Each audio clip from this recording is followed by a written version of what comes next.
El presente video es narrativo con el fin de elaborar una rutina de pensamiento número 2 en el curso de teoría de aprendizaje y enseñanza. Hemos estudiado las diferentes teorías que permiten los aprendizajes, como es la teoría directa, la teoría interpretativa y la teoría constructivista.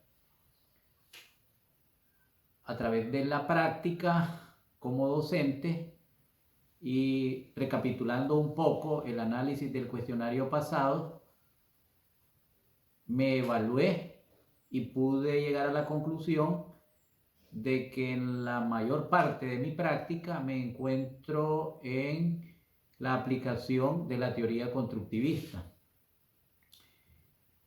haciendo un análisis reflexivo con las teorías de enseñanza, ¿verdad? Que estamos estudiando, como es la teoría de Vygotsky y la teoría de Auxuel.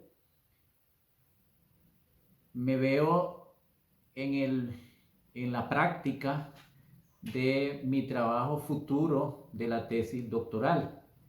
Realmente esa idea me surgió de la maestría en calidad de educación virtual, prácticamente que recoge mi práctica docente con todas las ideas de hacer un aprendizaje significativo y relacionando algunas variables.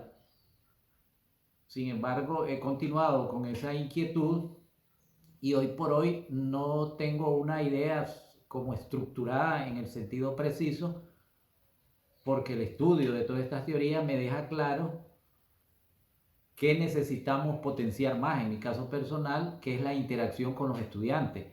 Aunque he podido venir haciendo desde esa parte intuitiva, ¿verdad? Y ahora conociendo estas teorías, ¿verdad? Cómo se aplican, la teoría directa, la teoría interpretativa y la teoría constructivista, estamos claros que se necesita interactuar más con el estudiante. No es solo la parte del docente, ¿verdad? Que pueda agarrar y estructurar esos contenidos tratando de mediar con el currículum institucional, con esa investigación de lo que está requiriendo la empresa, de lo que requiere la práctica diaria, pero tenemos que enfocarnos más al conocimiento de la mente humana del estudiante.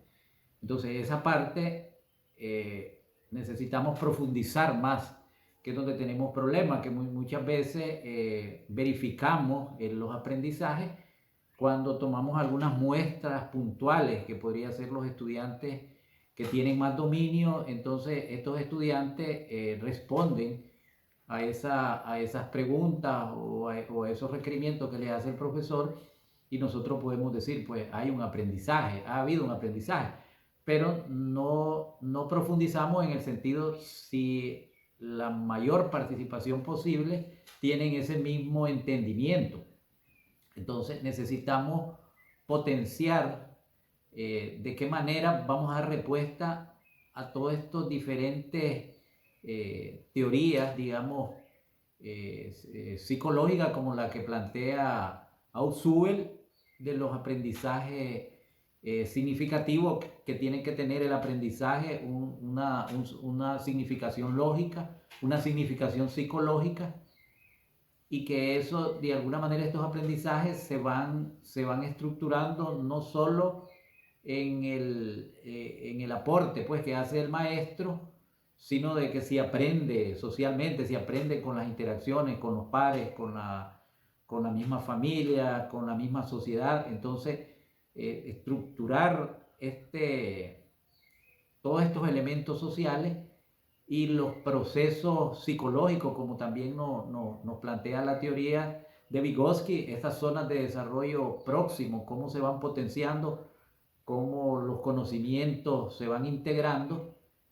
Entonces, de esa manera necesitamos, como docentes, ir apropiándonos de estas teorías para ir acercándonos a la realidad, porque tampoco es solo la aspiración del maestro, solo es la creencia, solo es la percepción que tiene el maestro del sentido de que qué significado tiene para él un contenido, qué significado tiene para él una conducta, una interacción social. Entonces hay que integrar todos los diferentes significados para la institución, por ejemplo, qué significado tiene la educación, cuáles son sus objetivos, para el estudiante, para el profesor, para el padre, para la comunidad. Entonces, nosotros en eso son variables complejas que es muy difícil que hoy por hoy una institución pueda decir, yo voy a proyectar un tipo de educación que dé respuesta a una determinada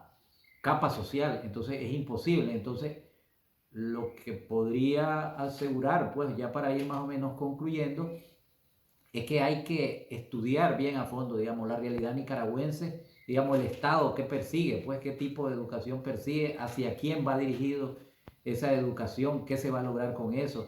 Por ejemplo, el estudiante que su familia costea la educación, entonces cuando pone en mano en un centro privado, posiblemente está delegando eso y espera que se le entregue un producto. Entonces, ¿a qué debe responder esa educación? Para el joven mismo, el currículum que le ofrece la institución llena esas expectativas. Entonces, todos tenemos que hacernos esas preguntas e ir acercándonos a un equilibrio social. Entonces, nosotros como país subdesarrollado, por decir algo, nosotros sí tenemos riqueza y podríamos decir, tenemos superdesarrollo en algunos rubros que tal vez otro país puede venir a aprender, por ejemplo, en lo ecológico, en algunos cultivos, en algunas variedades que solo existen en Nicaragua. Pero sin embargo, si nosotros pensamos que somos subdesarrollados, obviamente ya tenemos una limitación.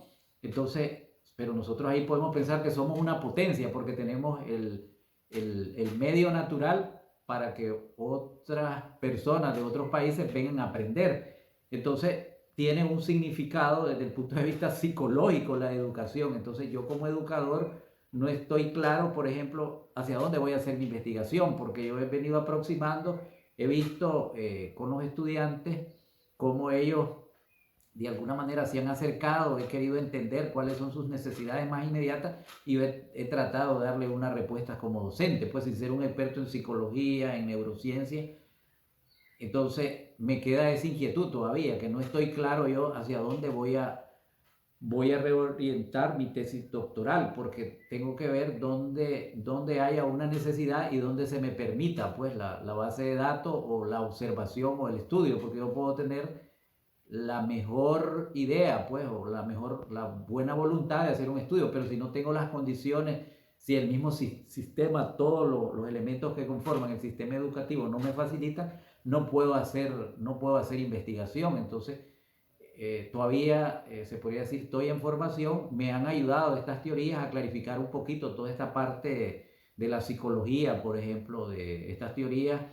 He quedado claro que no es lo mismo las teorías de aprendizaje que las teorías de enseñanza, y ahí es donde la parte, los métodos pedagógicos todavía como ciencia no dan respuesta, no hay un método que digamos este es el método idóneo por la misma complejidad de la naturaleza humana, pues que hay una composición se podría decir, de factores, de mezclas culturales, políticas, económicas, de diversa índole, que es difícil tener una percepción general y realmente lo que necesitamos es desarrollar como una identidad nacional en esas variables claves que nos pueden ayudar a mejorar la educación, a ser como maestros, a ir mejorando nuestras prácticas, pues, de tal manera que demos respuesta a esas necesidades que la sociedad en sí, en su conjunto, está demandando y no como una forma particular, pues, de que cada subgrupo de la sociedad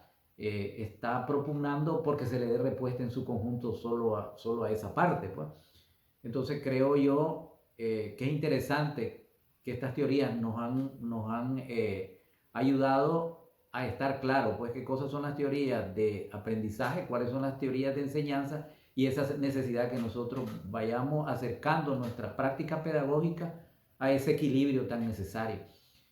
Eso es lo que podría hablar en relación a cómo estas teorías me van a ayudar a perfilar todo el bagaje teórico que necesito desarrollar en la medida que vaya desarrollando mayor conocimiento en todas las teorías educativas y de alguna manera ir conociendo el pensamiento de los estudiantes.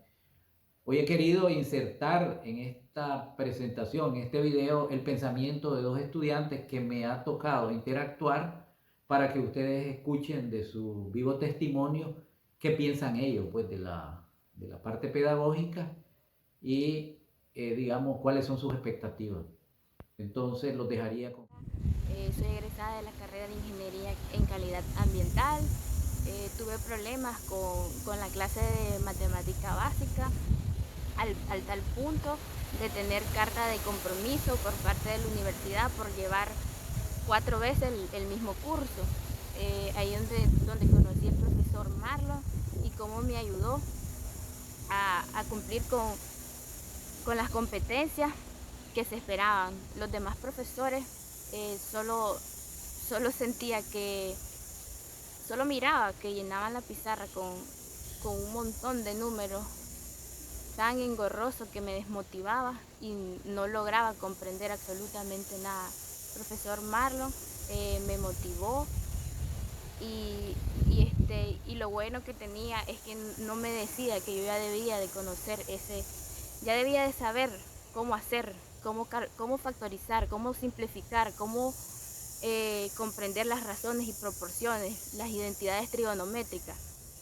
Él se ponía conmigo a explicarme lo más simple que yo pudiera entender. Me decía que se valía cometer errores, que no todo lo tenía que saber, y creo que eso fue lo que me ayudó a sentirme más segura, a estar motivada con cada contenido, hasta el punto que llegué a ser tutora de matemática básica y cálculo.